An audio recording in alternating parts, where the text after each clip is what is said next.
1984 October 31 ତାରିଖ ସକାଳେ ଇନ୍ଦିରା ଗାନ୍ଧୀ ନିଜ ବାସଭବନରୁ ଏକ ଟିଭି ସାକ୍ଷାତକାର ପାଇଁ ବାହାରୁଥିଲେ। ତାଙ୍କ ଚାରିପଟେ ଥିଲେ ତାଙ୍କର ବିଶ୍ୱସ୍ତ ବଡିଗାର୍ଡ ଆଉ ଦିଲ୍ଲୀ ପୋଲିସର ସୁରକ୍ଷା ଦଳ। କିନ୍ତୁ କିଏ ଜାଣିଥିଲା ସେଦିନର ସକାଳ ଭାରତର ଇତିହାସରେ ଏକ ମର୍ମନ୍ତୁଦ ଘଟଣାର ସାକ୍ଷୀ ହେବାକୁ ଯାଉଛି। ଯେତେବେଳେ ସେ ଗେଟ୍ ପାଖରେ ପହଞ୍ଚିଲେ, ତାଙ୍କର ନିଜର ବିଶ୍ୱସ୍ତ ବଡିଗାର୍ଡ ତାଙ୍କ ଆଡ଼କୁ ବନ୍ଧୁକ ଧରି ଗର୍ଜି ଉଠି କହିଲା, ତୁ ଆମ ସାଙ୍ଗରେ ଯାହା କରିଛୁ ତାର ଶାସ୍ତି ତୋତେ ମିଳିବ। ଏତିକି କହି ସେ ଗୁଳି ଚଳାଇଲା। ଦେଶର ପ୍ରଥମ ମହିଳା ପ୍ରଧାନମନ୍ତ୍ରୀ ସେହିଠାରେ ଢଳି ପଡ଼ିଲେ। ଖବର ବିଜୁଳି ବେଗରେ ପ୍ରସାରିତ ହେଲା। ସାରା ଦେଶରେ ଚହଳ ପଡ଼ିଗଲା। ହେଲେ ପ୍ରଶ୍ନ ଉଠିଲା, କାହିଁକି ଏମିତି ହେଲା? କିଏ ଓ କାହିଁକି ମାରିଲା ଇନ୍ଦିରା ଗାନ୍ଧୀଙ୍କୁ? ଓ ଅପରେସନ୍ ବ୍ଲୁ ଷ୍ଟାର କ'ଣ? ଚାଲନ୍ତୁ ବିସ୍ତାର ରୂପରେ ଏହି ଘଟଣାକୁ ଜାଣିବା। ଏ କାହାଣୀର ମୂଳ ଯାଏ ପହଞ୍ଚିବାକୁ ହେଲେ ଆମକୁ ଫେରିବାକୁ ପଡ଼ିବ 1970 ମସିହାକୁ। ସେତେବେଳେ ଦେଶରେ ସବୁଜ ବିପ୍ଳବ ଚାଲିଥାଏ। ସବୁଜ ବିପ୍ଳବ ମାନେ ହେଉଛି ଚାଷବାସରେ ନୂଆ ନୂଆ ଜ୍ଞାନକୌଶଳ ବ୍ୟବହାର କରି ଅଧିକ ଫସଲ ଆୟ କରିବା।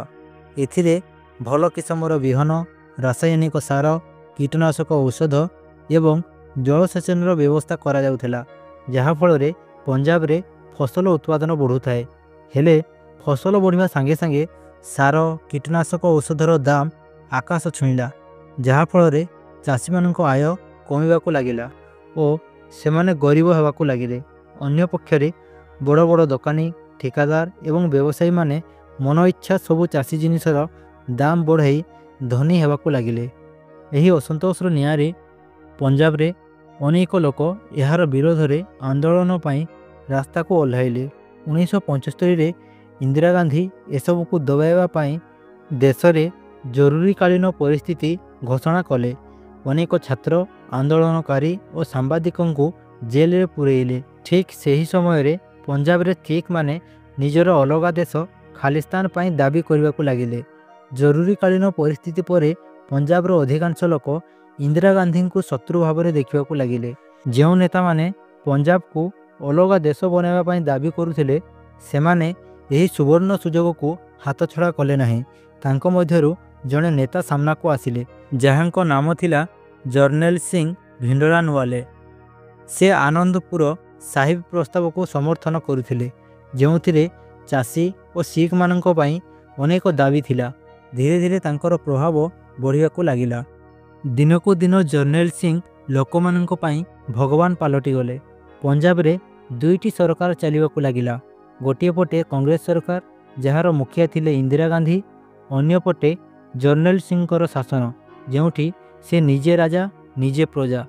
ଲୋକେ ତାଙ୍କୁ ଭଗବାନ ଭାବୁଥିଲେ। ସେମାନଙ୍କ ପାଇଁ ସେ ମୁକ୍ତିଦାତା।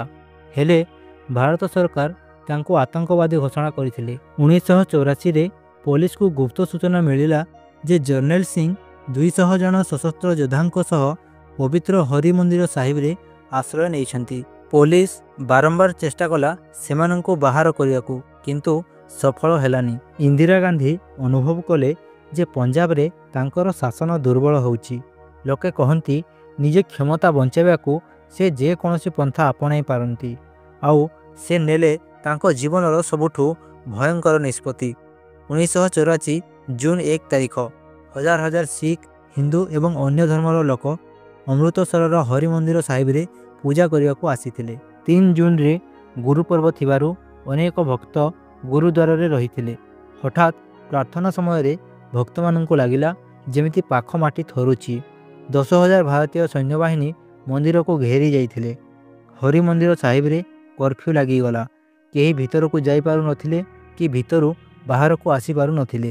ଇନ୍ଦିରା ଗାନ୍ଧୀ ସୈନ୍ୟବାହିନୀକୁ ଜର୍ଣ୍ଣେଲ ସିଂଙ୍କୁ ଧରିବା ପାଇଁ ହରି ମନ୍ଦିର ସାହିବକୁ ପଠାଇଲେ।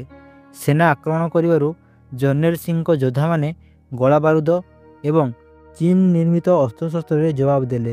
ଭାରତୀୟ ସେନା ଟ୍ୟାଙ୍କ, ହେଲିକପ୍ଟର ଏବଂ ଭାରୀ ଅସ୍ତ୍ରଶସ୍ତ୍ର ବ୍ୟବହାର କରି ଆକ୍ରମଣ କଲେ। ଏହି ଭୟଙ୍କର ଗୋଳାବାରୁଦ ଭିତରେ ସମସ୍ତେ ଭୁଲିଗଲେ ଯେ ସେଠାରେ କେତେ ନିରୀହ ଭକ୍ତ ତଥା ସାଧାରଣ ଲୋକ ପ୍ରାର୍ଥନା ପାଇଁ ଆସିଥିଲେ। 1 ଜୁନରୁ ଆରମ୍ଭ ହୋଇଥିବା ଏହି ରକ୍ତାକ୍ତ ଲଢ଼େଇ 6 ଜୁନରେ ଥମିଲା। ସେଦିନ ଭାରତୀୟ ସେନା ଜର୍ଣ୍ଣେଲ ସିଂ ଭିଣ୍ଡରାନୱାଲେଙ୍କୁ ମାରି ଗୁରୁଦ୍ୱାର ଉପରେ ନିୟନ୍ତ୍ରଣ ନେଲେ।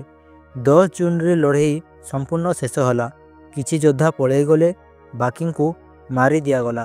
ଶିଖମାନଙ୍କର ସବୁଠୁ ପବିତ୍ର ହରିମନ୍ଦିର ସାହେବ ଏବଂ ପ୍ରାଚୀନ ଅକାଳ ତଖତ ଧ୍ୱଂସ ହୋଇଗଲା। ବର୍ଷ ବର୍ଷ ଧରି ଗଢ଼ି ଉଠିଥିବା ଶିଖ ଲାଇବ୍ରେରୀ, ଯେଉଁଠି 2 ଲକ୍ଷରୁ ଅଧିକ ଧାର୍ମିକ ପୁସ୍ତକ ଏବଂ ଗୁରୁ ଗ୍ରନ୍ଥ ସାହେବର ହାତଲେଖା କପି ଥିଲା, ସବୁ ଜଳିପୋଡ଼ି ପାଉଁଶ ହୋଇଗଲା।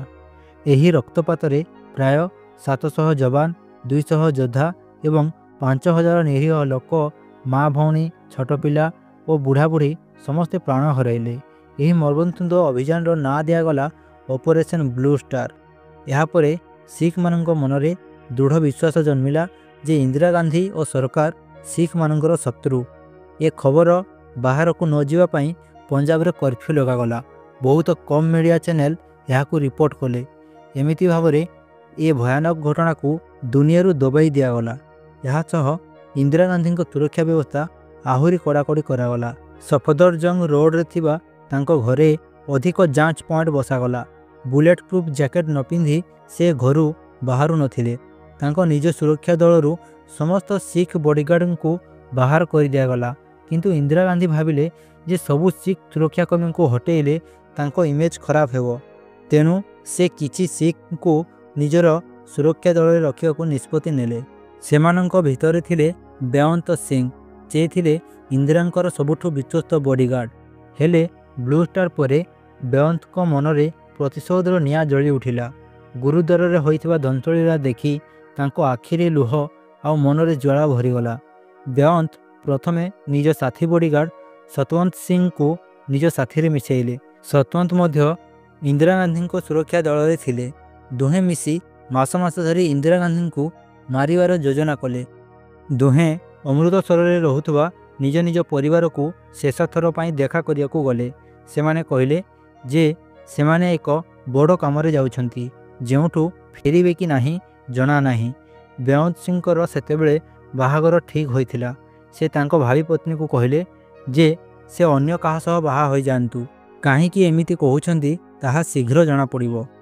31 ଅକ୍ଟୋବର 1984 ସକାଳ 9:15ରେ ଇନ୍ଦିରା ଗାନ୍ଧୀଙ୍କର ଏକ ଟିଭି ସାକ୍ଷାତକାର ତାଙ୍କ ଘର ପାଖ ଅଫିସରେ ଥିଲା ଓ ସେ ଶାଢ଼ୀ ପିନ୍ଧିବାକୁ ଚାହୁଁଥିଲେ, ଯାହା ତଳେ ବୁଲେଟ୍ ପ୍ରୁଫ୍ ଜ୍ୟାକେଟ୍ ଭଲ ଦେଖାଯିବନି ଭାବି ସେ ବୁଲେଟ୍ ପ୍ରୁଫ୍ ଜ୍ୟାକେଟ୍ ନ ପିନ୍ଧି ନିଜ କୋଠରୀରୁ ବାହାରିଲେ।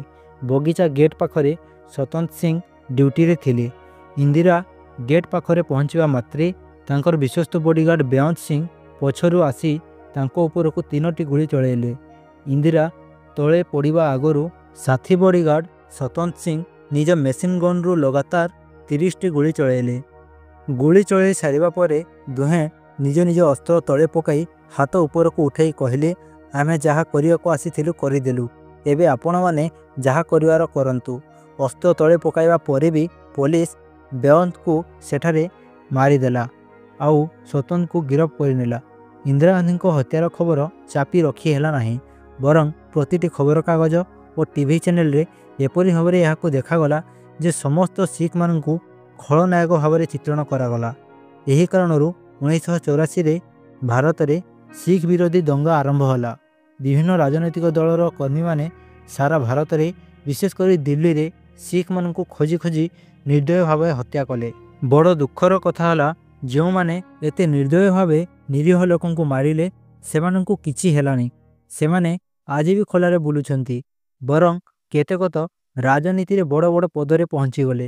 ଏହା କେବଳ ଗୋଟିଏ ହତ୍ୟାକାଣ୍ଡ ନୁହେଁ, ଏହା ଆମ ଦେଶ ଇତିହାସର ଏକ କଳା ଅଧ୍ୟାୟ, ଯେଉଁଥିରେ ହଜାର ହଜାର ନିରୀହ ଲୋକ ଖାଲି ଧର୍ମ ପାଇଁ ପ୍ରାଣ ହରାଇଲେ।